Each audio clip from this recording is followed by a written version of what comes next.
It's Monday, November 20th, and this is The National. Tonight, Keystone XL is closer to moving Alberta oil to market, but is the controversial pipeline even necessary?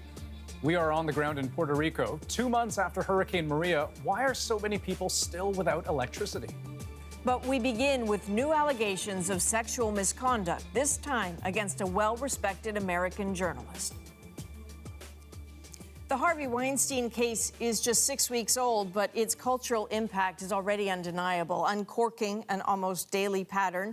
Women alleging sexual wrongdoing by a high-profile man, a swift response from employers, a version of an apology, and what's now clear, you just cannot be surprised anymore when you hear who that man is. You know something about her? She probably came up in your... Tonight, it is longtime broadcaster Charlie Rose, interviewer of the political and cultural elite, morning show TV host, sometimes 60 Minutes correspondent. Today's report comes from the Washington Post. 8 women say they were victimized by Rose between the late 1990s and 2011. From having their breasts groped to his unwanted advances to him walking around naked in front of them. The reporters working on the story said the allegations first emerged in 2010, but no one would speak on the record then. So in the wake of what I would say is a renewed conversation about sexual harassment in this country, Erin decided to maybe go back to some of the individuals who she had tried to speak to in 2010, and suddenly she was getting responses from individuals who had previously told her no comment. From Rose's employers, immediate action. PBS has suspended the distribution of The Charlie Rose Show. CBS has suspended him pending a review. And from Rose himself, a statement. I deeply apologize for my inappropriate behavior. I'm greatly embarrassed. I have behaved insensitively at times, and I accept responsibility for that, though I do not believe that all of these allegations are accurate. Rose describes himself as an advocate for women and has a public persona as a defender of progressive values. We touched on that subject in the summer of 2016 at the Republican National Convention, where we talked about the sexist anti-Hillary Clinton shirts and buttons on display. Is there something about the misogyny of some of the paraphernalia out there that strikes any of you as being unusual, problematic, consequential? Well, I mean, clearly, we all are sensitive to misogyny, and that kind of assault on women, and if you see that, it's something that is offensive to us. On the other hand, you see that kind of thing has been, I mean, it's not just unique to this convention. Rose's longtime executive producer reportedly now says she regrets not helping the women. Now, Charlie Rose wasn't the only journalist accused of sexual misconduct today. Another high-profile reporter was suspended. The New York Times says White House reporter Glenn Thrush is off the job while they investigate claims made by 4 female journalists. The women told the news site Vox that he made unwanted advances towards them while he was working at Politico and at the Times. Thrush said in a statement that he apologized to any woman who felt uncomfortable around him. Meanwhile, a second woman has come forward accusing U.S. Senator Al Franken of inappropriate touching. The woman told CNN that he grabbed her rear end in 2010 while the two were posing for a photo at a state fair. The allegation comes just a couple days after Franken apologized to a TV anchor who accused him of kissing and groping her without her consent. I feel like a weight's been lifted, and I've had a lot of people that have come out and have said that because of my courage that they're able to do the same. And that is Lee Korfman speaking today about her decision to go public with allegations against U.S. Senate candidate Roy Moore. Korfman says Moore molested her when she was just 14 years old. He was in his 30s at the time. Moore has denied that and allegations made by several other women. He is also refusing to quit the Senate race. So, it seems every day another case, Rosie, and we are clearly a long way away from making sense of this as a whole. And it's not over anytime soon. No.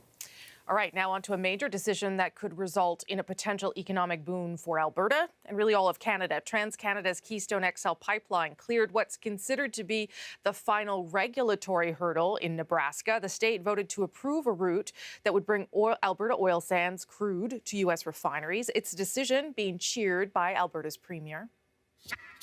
Well, I think it's good news, absolutely. It's good news that we're able to move forward on some energy infrastructure. And of course, we know it will reduce costs for the energy industry and ultimately ensure greater resources going back to Canadians as a result. But and so it's good news. It's very good news. But that yes vote doesn't mean it's a done deal. It could still take years before construction on Keystone XL gets underway, if it ever does. Landowners, environmental groups, and Indigenous leaders have all launched several lawsuits to block Keystone's construction.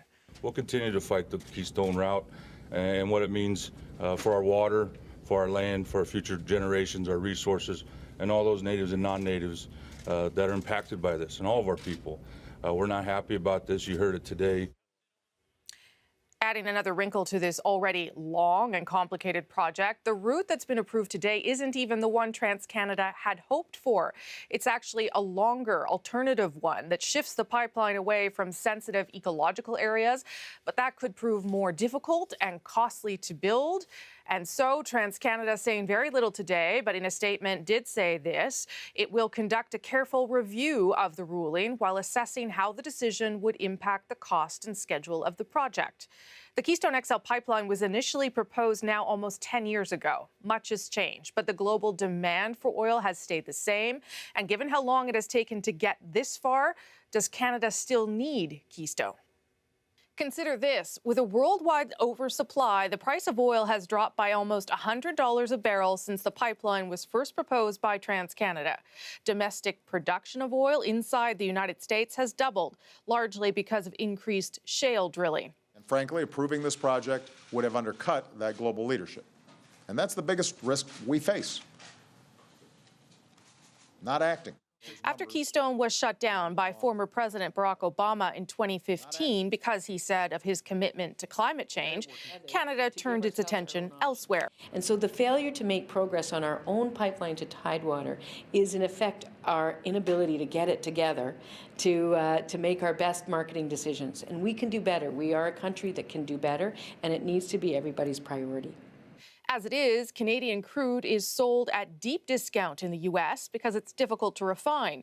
So with the fate of Keystone unknown, the need to find new markets is more urgent. We continue to be very enthusiastic about opening up the Asia route, and we are very committed to this pipeline. We believe it's good for Canada, it's good for Alberta, it's good for the West. So the pipeline may not be needed, but it is still wanted.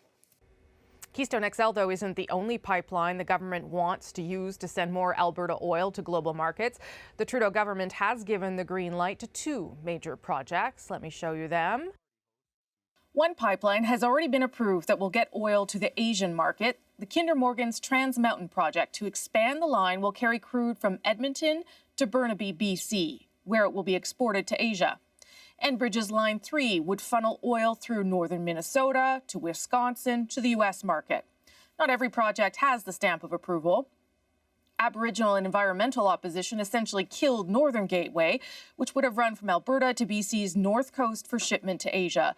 And last month, TransCanada shelved its Energy East project to the east coast because of delays from the regulatory process. Well, today in Washington, Donald Trump made a big show of putting new pressure on North Korea to end its nuclear program by naming the country as a state sponsor of terrorism. Should have happened a long time ago, should have happened years ago. Question is, how much pressure will these new measures really pile on? Well, we asked Paul Hunter to compare Trump's bark to his bite.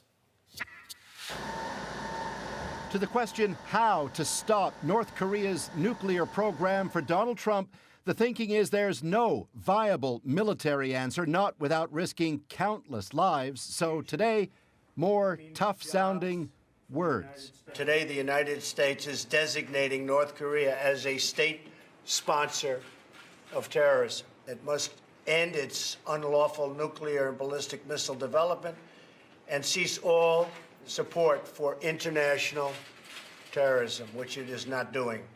It means a few more sanctions and a bit more pressure on North Korea, but given all the sanctions already, even Trump's Secretary of State emphasizes today's step is mostly symbolism. The practical effects may be limited, but hopefully we're closing off a few loopholes with this. North Korea has been on this list before, from 1988 to 2008, when George W. Bush lifted the designation amid talks to, yes, end North Korea's nuclear program. The goal is the complete, verifiable, and irreversible denuclearization of the Korean Peninsula. That obviously failed. On the other hand, says Tillerson, as sanctions have lately hardened, those rocket tests have lately slowed. I think it is having an effect. Is this the reason we haven't had a provocative act in 60 days? I don't want to suggest to you that I could say, but we're hopeful this period will continue. Then again, Trump's tough talk today after weeks of trading insults with Kim Jong-un may irritate North Korea, or it may not. As ever, a key challenge in all of this is North Korea's full-on secrecy. So, for now, pressure on the country grows, if only slightly. And to Tillerson, the question, does he believe the U.S. is running out of diplomatic options? No, I do not. More sanctions are expected tomorrow. Paul Hunter, CBC News, Washington. And still in Washington, a humanitarian program that protected thousands of Haitians from deportation is coming to an end. The White House made that announcement late this evening.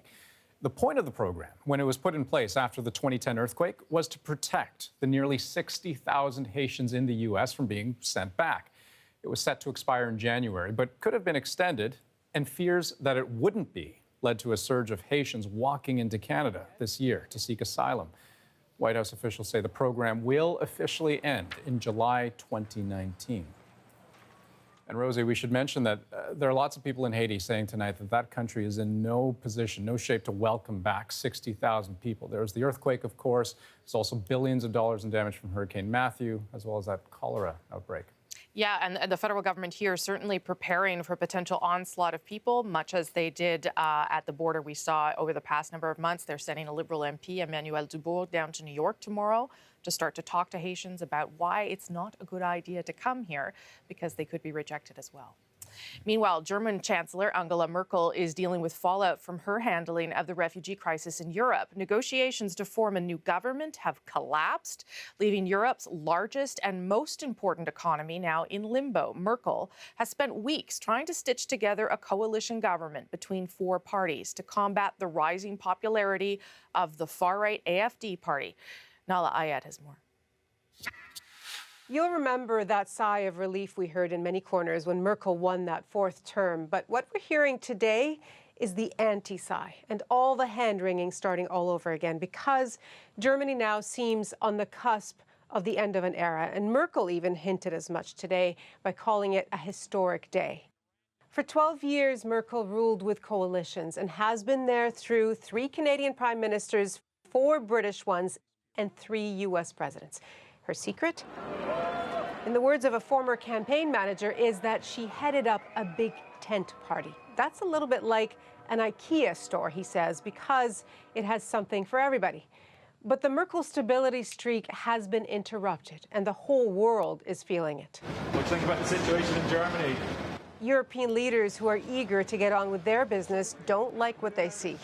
There's a lot on their plates. There's reforming the EU. That's French President Emmanuel Macron's biggest concern. And Brexit, which is everybody's concern, both in the EU and well beyond. Plus, don't forget, through the unpredictability of the Trump era, Merkel has been seen as an anchor for the liberal world order. Moving forward, Merkel was pretty clear about her preference today, saying she'd much rather go through elections again than try to form a minority government. But calling an election is up to the president. And today he encouraged compromise.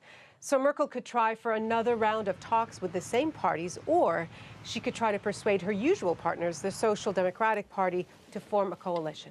If all fails, the vote probably goes ahead. That would probably give the far-right AfD party more oxygen and possibly more votes. And the issues that prevented a coalition this time could come up again. Just about every option available to Merkel will siphon away some of her power. It is an end of an era, no doubt. But it's not clear yet that this is how Europe's longest-serving leader will go out altogether. Nala Ayed, CBC News, London. Now, many say the political turning point for Angela Merkel came in the fall of 2015. Smiles and applause there, but many Germans didn't actually feel that way then, and they certainly don't now. Angela Merkel opened Germany's borders to migrants fleeing the war in Syria, among others. More than 1 million people came, and the backlash was immediate. Merkel quickly lost ground in the polls, and the right-wing Alternative for Germany party experienced a sharp upswing. Far-right parties continue to grow in influence and prominence across Europe. In Austria, the far-right Freedom Party won nearly a third of the national vote in September. It is now in talks to form a coalition government. The Party for Freedom leads the opposition in Dutch parliament. Hungary's ruling right-wing party is likely to win a third straight term on a fierce anti-immigrant message. In Italy, the Northern League has the support of about 15% of Italians heading into an election year. And the neo-Nazi organization Golden Dawn is now the third most popular party in Greece. We'll still ahead tonight on The National. Children at Toronto's Sick Kids Hospital helped inspire Wonder, one of North America's top movies right now. They got to see the movie today, and we were there. And we'll take you underground into the sewers of London, England, how grease, garbage, and frankly, some other very gross stuff are harvested for fuel.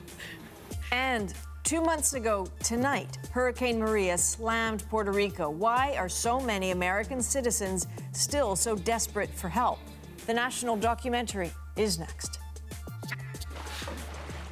How many times has the house flooded since the hurricane? 3 times. Your house has flooded 3 times? Yeah.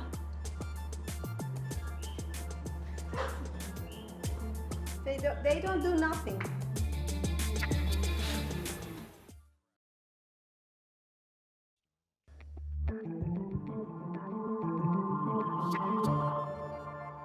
We don't sleep well, we get worried every day, and we don't know what's going to happen tomorrow.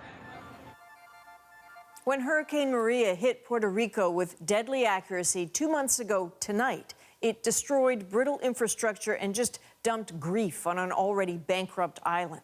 What has and has not happened since then explains why people are still reeling. Start with the electricity up and running across just half of the island. Many of those who can are leaving. More than 150,000 to Florida so far. That's a number that's expected to double. And here's a problem for those left behind. They need $94 billion in aid, but the U.S. Congress has approved just 5. From a distance, those numbers sketch a dark story. So Ioana Remiliotis went there and talked with Puerto Ricans who are looking for light. Oh my God, look at the street. We arrive to a blackened capital, to a sound that slices through the dark, through the drone of generators. It's the croaking of the coqui, tiny frogs native to Puerto Rico. Their symphony accompanies the weariness. We find Naya Reese and her family on the side of a busy road. The headlights of passing cars are like beacons. They've been without power for weeks. So who lives here with you? My mom, my dad, my brother, my 2 cousins, my grandma, and my uncle. It's been hard. Yeah, without any electricity, the mosquitoes, the heat. I know that there are places have been more affected by the Hurricane Maria, but we're also part of Puerto Rico and we need help. Bags of ice keep their food cool. Like most people here, they can't afford a generator or the fuel to run it. They just keep looking for light wherever they can find it. 2 months after Hurricane Maria tore through the island, Puerto Rico is still clawing its way out of the dark. It's hard to believe this is 2 months later. Doesn't look like much has been done here. Outside of San Juan, it gets worse. Look at this. It's all falling apart. Just like hanging. We head to the mountains. There's a quiet to the landscape, the kind that sets in after too much waiting. Entire towns here have no power. homes are leveled. It's hard to see the ruins below until you do. Síganme a mí para que no. Yeah, careful with the needles. We meet Edwin Colon near the town of Albonito. He shows us what's left of his house with the eagerness of someone who feels forgotten. Vea, dice los setos días atrás, quedó en.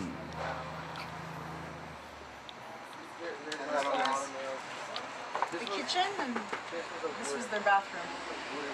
La cama no hacía mucho que se había comprado. El gavetero y eso no hacía mucho, como un mes o dos que se había comprado esto. Es duro. He is anxious all the time now, he says. Feels abandoned. Apenado y olvidado.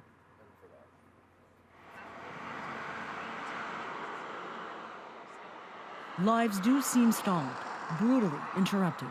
Look inside, at the clothes still hanging. The hurricane destroyed nearly 500,000 homes and decimated a power grid already weakened by years of neglect.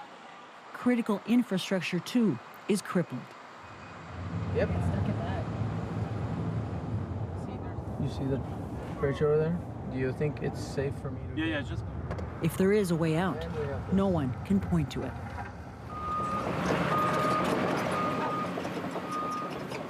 We're on our way to Barranquita, which is one of the most hard-hit areas in Puerto Rico after Hurricane Maria. And as you can see, we had to stop and get out of our vehicle because the main bridge that takes us through the town has collapsed. It's a main artery, and we learn crews only started repairs that day, 6 weeks after Hurricane Maria. They can't keep up. I thought it was a collapsed bridge, not We take a detour. a... Oh, okay. Over there. We'll just follow them and see where they're going. So it looks like this is where the bridge was. Find another collapsed bridge and another story. When it's ya night, cuando cae la noche, más difícil. Esto es bien oscuro, no se ve nada, porque es peligroso. Jacqueline Sierra has no electricity and no running water. She uses bottled water to do laundry. The slow trickle of aid hasn't reached her, and it's been 2 months. Pues el ser humano se adapta, ¿verdad? A diferentes formas de vivir, pero no es fácil, no es fácil. Do you feel like they forgot you, or? Yeah. Sí. Where is FEMA? Where's FEMA? Buena pregunta. Good question. I don't know. In fact, FEMA, the Federal Emergency Management Agency, is here and leading the recovery effort. As an American territory, Puerto Rico is entitled to its help. But delivering that help is complicated. Roads are washed out. Cell service is spotty. So trucks blare the message and tell people where to go find that help.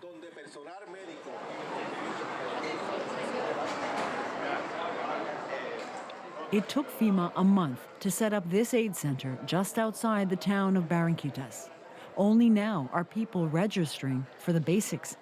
Most are just asking for a tarp to serve as a temporary roof. But she gets anxious and... Elsa Avida says, without one, life is all about bracing for the next rainfall. Me da un estrés cada vez que va a caer un aguacero, pensando pues que se me va a volver a mojar la casa. Y tengo que estar poniendo toallas, que si confort, que para recoger gavetas plásticas en los closets para que no se me moje la ropa por la filtración de la lluvia.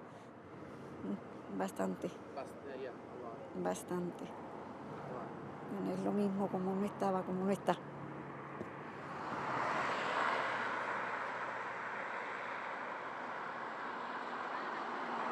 FEMA plans to airlift people who have no homes left to repair, to join the tens of thousands of Puerto Ricans who've already fled to mainland USA. But so many are stuck here, their lives suspended in shelters like this one. In the hour we spend here, Annabel Colon barely moves. Si la casa mía no está habitable por el techo y por el piso, porque el piso se desniveló, pues entonces prestarnos una casa donde nosotros podamos estar unos meses hasta que arreglen la casa donde uno vive. What's the worst part of waiting? Y quedarme sin nada. The desperation isn't raw anymore. It's resigned, exhausted. Luisito Hernandez doesn't even sit up to talk. I wake up, I go nervous. You know what I mean? I get nervous because I say, what am I doing here? You know what I mean? That's not easy for me, not easy for these people.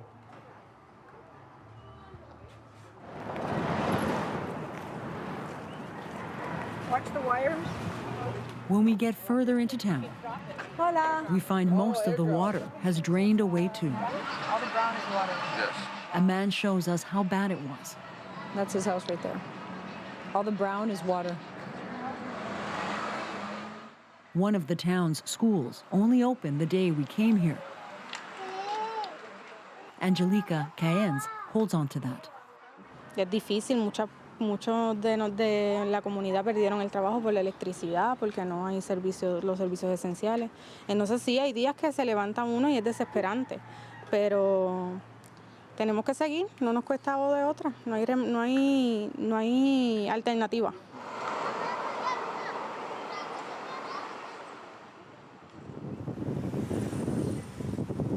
We head back on a road littered with broken lives. And then, as we near San Juan, this. Oh my God, look at that car. It's not going to make it. A severe thunderstorm. Go, go, go, go. Speed will get, otherwise the engine stops. In less than 10 minutes, the highways are flooded. Our cameraman struggles to get us through it. This is the road. The downpour ends as suddenly as it started. The city's water pumps still don't work properly. We stop on higher ground. It was complete. And find Maria Cecilia Uribe and her husband Julio. If you want to go inside, here, All the way to... look, everything is with water. We just have been taking out all the water, but if you see, there is still water. How many times has the house flooded since the hurricane? 3 times. Your house has flooded 3 times? Yeah.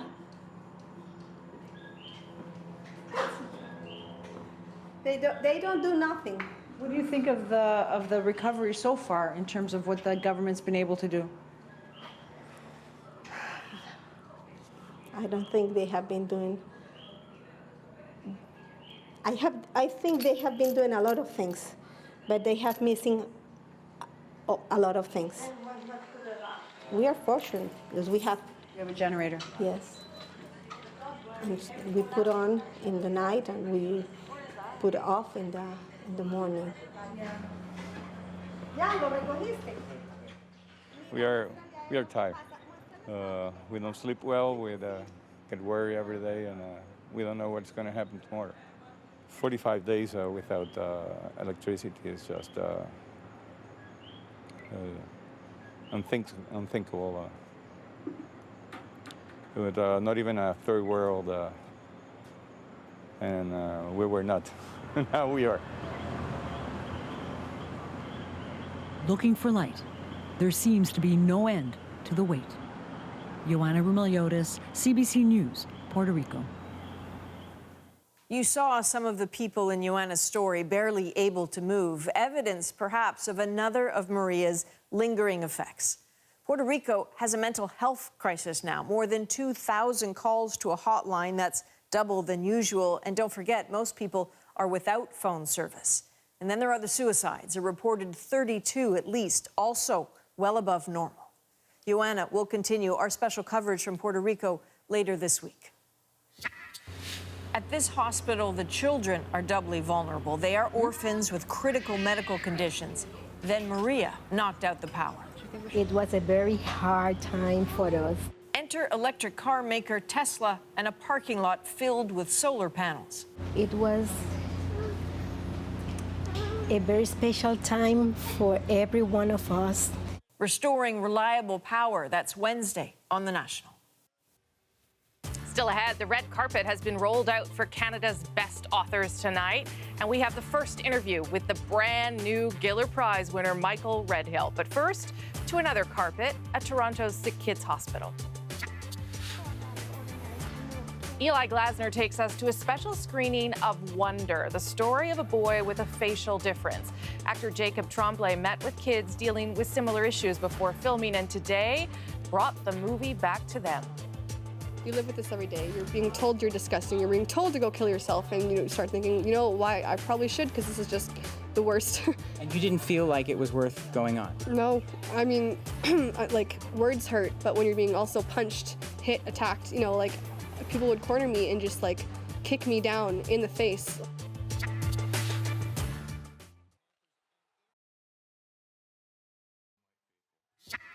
Can't flush this. Look in my eyes, man. Can't flush this. That's MC Plumber and his helpers in a British campaign with a universal warning. When you flush the wrong things down the toilet, they can come back to haunt you by flooding your basement or raising your taxes. Clearly, I drew the short straw tonight. It costs a fortune to clean up some of the worst offenders: grease, oil, and cooking fats. They form into a big blobs of destruction called fatbergs. When the City of London tackled a multi-ton whopper, well, the CBC's Thomas Degla, he really got the short straw, went beyond the call of duty to show how they fought the fatberg and then turned it into something useful.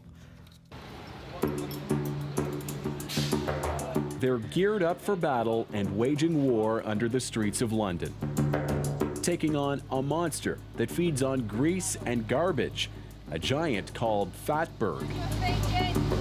It's a curious sight from street level, but there's much more to see down below, and for that, we've got to suit up. Here we go. London's 150-year-old sewers weren't built for comfort. It's a tight squeeze at first, but a cinch for Field Operations Manager Natalie Stern. Where London has developed and evolved, they've now put roads over the top of our sewers, so it's more difficult to gain access to our sewers. And it's hard to stand the work environment, too. There's the risk of dangerous gases, not to mention all that slop and the visitors on the wall. So the stench isn't as bad as you might imagine. The trick is not to fall in, because all that stuff is about as deep as my chest. Yuck. The real monster's down that dark tunnel, the fatberg. This one, 26 tons of solidified fat, grease, wet wipes. Oh, there's a cigarette butt. What else is in here? Condoms, diapers, and whatever else wasn't meant to go down the drain. Just a solid block, almost of chalk consistency. There's just a solid mass of fat, wipes all congealed together. In East London, crews spent 9 weeks tackling the biggest rock-solid blob they've ever seen. 130 tons of fatberg. So big, it clogged the sewer and damaged the walls. It's the result of 19th century infrastructure meeting 21st century problems. That's how Waste Network manager Alex Saunders sees it. The Victorians built a really good sewer network for us that we continue to maintain, but the pressures of modern living with our fatty diets, the takeaways, combined with using things like wet wipes, that's what causes the really big problem. So crews have been sucking out the fatberg and trucking it away. Some of it ends up here, a 4-hour drive from London, the world's first plant converting fatberg into biofuel. We got a tour from Argent Energy's Corporate Affairs Director, Dickon Posnett. A tanker that comes in with, say, 20 tons in it, and we convert all that into biodiesel. We get the oil out of it, and the oil turned into biodiesel is about 20 tons carbon savings. That's got to make you feel good. First, the fatberg is filtered to remove the biggest solids. The whole process will leave less than 40% of the original material. What's left over ends up in the landfill, while the fat, oil, and grease is heated, then filtered again and again. This is one of the final steps in the filtration process. This machine uses fine particles of wood chips to filter out the little pieces of waste that are left from the source material. And what goes on from here is essentially oil that then goes on to be transformed into biofuel. The process can take a week. By the end of it, what's left of the fatberg looks like this: clear biofuel that's mixed with traditional diesel, pumped back into a truck, and again taken away.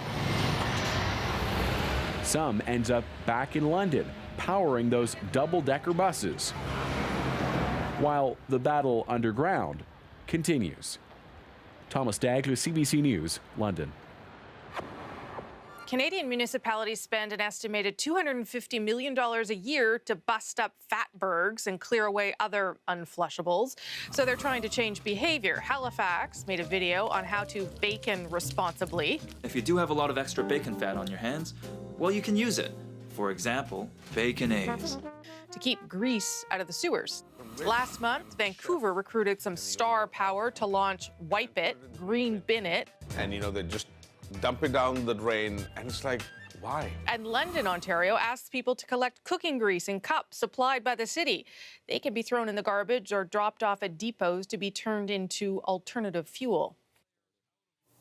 All right, still ahead tonight, the first interview with this year's Giller Prize winner. But first, a major milestone celebrated in London.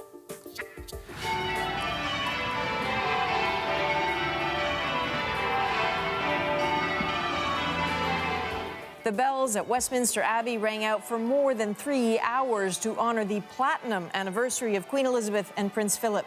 The pair walked down the aisle there 70 years ago today on November 20th, 1947. Have a look. Here at Britain's historic shrine where all the kings have been crowned, Her Royal Highness, the Princess Elizabeth Alexandra Mary, and His Royal Highness, Prince Philip, Duke of Edinburgh, are wed in the same ceremony that has united English couples from village to palace for centuries. When the bishop was asked what he thought about sin, he replied with simple conviction that he was against it. If I am asked today what I think about family life after 25 years of marriage, I can answer with equal simplicity and conviction. I am for it.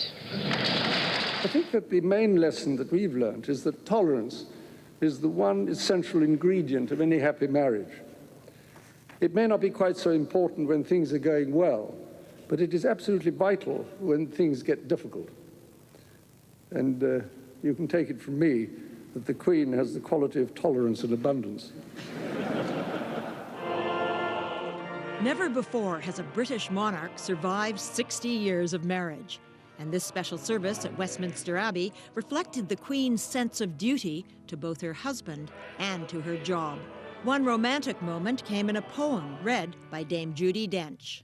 Love found a voice and spoke two names aloud and joined them in a life where duty spoke in languages their tenderness could share.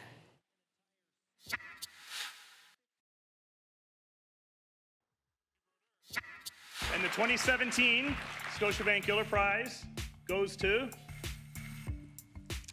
Michael Redhill for his novel, Bellevue Square. It's been a big night for Toronto-based author Michael Redhill. He beat out 4 other writers to win one of Canada's most prestigious fiction awards and the $100,000 that goes with it. Ian Hannah-Mansing was at tonight's Giller Prize ceremony, and he spoke with Redhill shortly after he took to the stage. So you cracked jokes during your acceptance speech, but you're also very emotional. What's it been like to win? I'm still feeling like I'm not quite in the same time zone as my body, but it was, I tried to imagine beforehand what it might feel like, and when I heard my name, I really drew a blank. It was stunning. Any idea what's going to change tonight and especially tomorrow for you as an author? I think tomorrow will be busier than than if I hadn't won, but I'm okay with that. And I hope to get back to work pretty soon, but obviously things are going to be a little turbulent for a while. So there are people in Canada who may be hearing about your book for the first time tonight.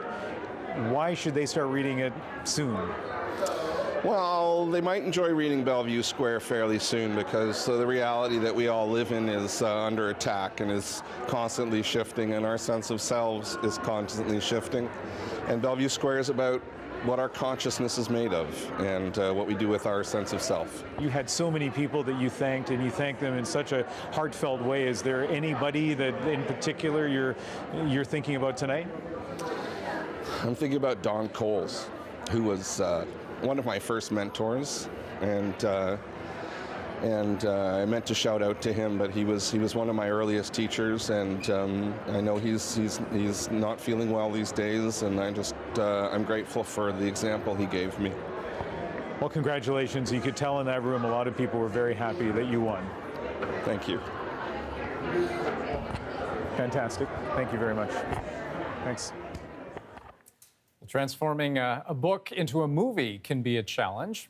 For Canadian actor Jacob Tremblay, taking a lead role in a movie called Wonder meant understanding what it's like to look different. So he turned to patients of Toronto's Sick Kids Hospital before shooting, and he paid them a visit again today to say thank you for putting their differences on display and for inspiring his own performance in the film. Eli Glasner was there to listen. It's not every day you see a red, or in this case, a blue carpet in a hospital, but Wonder is not an everyday film. The movie centers on Augie, a 10-year-old boy with Treacher-Collins syndrome. I know I'm not an ordinary 10-year-old kid. I've had 27 surgeries. They've helped me to breathe, to see, to hear without a hearing aid, but none of them have made me look ordinary. Augie's genetic disease affects the development of bones and soft facial tissue. It took 2 hours of makeup each day to transform Canadian Jacob Tremblay into the character. But before camera started rolling, Tremblay reached out to patients with similar conditions at Sick Kids Hospital. There, they filled a binder with letters about life growing up different. It helped me feel like Augie. It helped me... How does Augie feel? He feels scared and he feels like he's shrinking away. Vanessa Weens knows that feeling. Although you can't see it now, she began coming to the hospital at 8 for multiple surgeries to build her jaw. Painful, but nothing compared to what she experienced from her schoolmates. You live with this every day. You're being told you're disgusting. You're being told to go kill yourself, and you start thinking, you know, why I probably should, because this is just the worst. And while some have criticized the film for casting an actor without a facial difference to play the role, this former patient doesn't mind. This movie actually now, regardless of all that other stuff, it actually puts facial differences into the public eye. It begins a conversation that previously wasn't there. And to me, that's worth everything. Finally, the moment arrived. It's really fun, and enjoy. A chance to see the impact of those stories on the big screen. For this crowd, Wonder was just that. When I saw it, I was awestruck. It didn't feel like I was watching a movie. It felt like I was actually watching real life. You spend so much of your life trying to hide your difference, and here we have like a movie with like Julia Roberts and Owen Wilson and Jacob Tremblay about something that you're trying to hide your whole life, and it's hard to explain. Perhaps a little easier to explain, thanks to the patients willing to share their stories. Eli Glasner, CBC News, Toronto.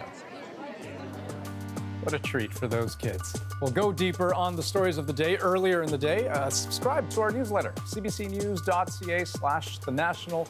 The National Today takes you inside our journalism every afternoon.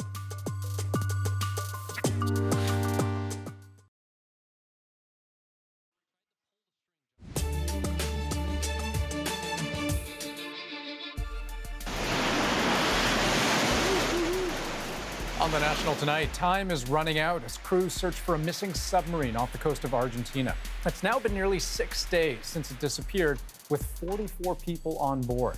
Search crews from a handful of different countries are out scouring the ocean, but so far, no luck. Argentina's Navy did detect some sound along the ocean floor, but just a few hours ago, they said it's not the submarine they're looking for.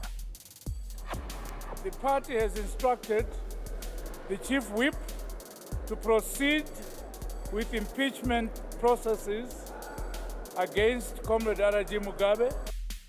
Also tonight, we are just hours away from a move by Zimbabwe's ruling ZANU-PF party to impeach Robert Mugabe. They'd given him an ultimatum: resign or be forced out, and the deadline for him to resign has gone by. It is already tomorrow in Zimbabwe, so Parliament has a full day ahead of it as it begins the process to officially remove Mugabe from power. Okay, we're about to show you the world's most perfect example of Murphy's Law. Dozens of camera operators, producers, they set up around the Georgia Dome this morning. They wanted to capture the exact moment the 25-year-old stadium came down in a planned explosion. So the Weather Channel's camera went there and faced an unexpected challenge. And that is our moment of the day. 3, 2, 1.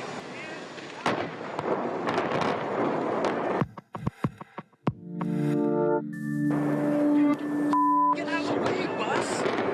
Are you...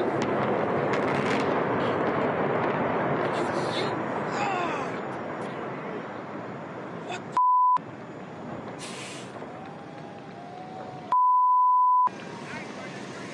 Here we go.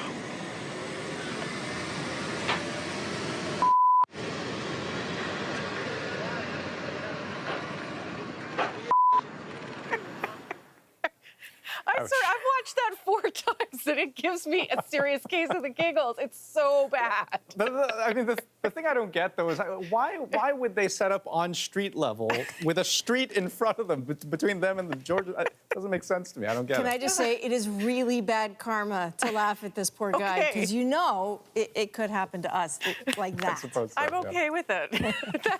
That's the National for November 20th. I'm going to get it together. Good night. Good night.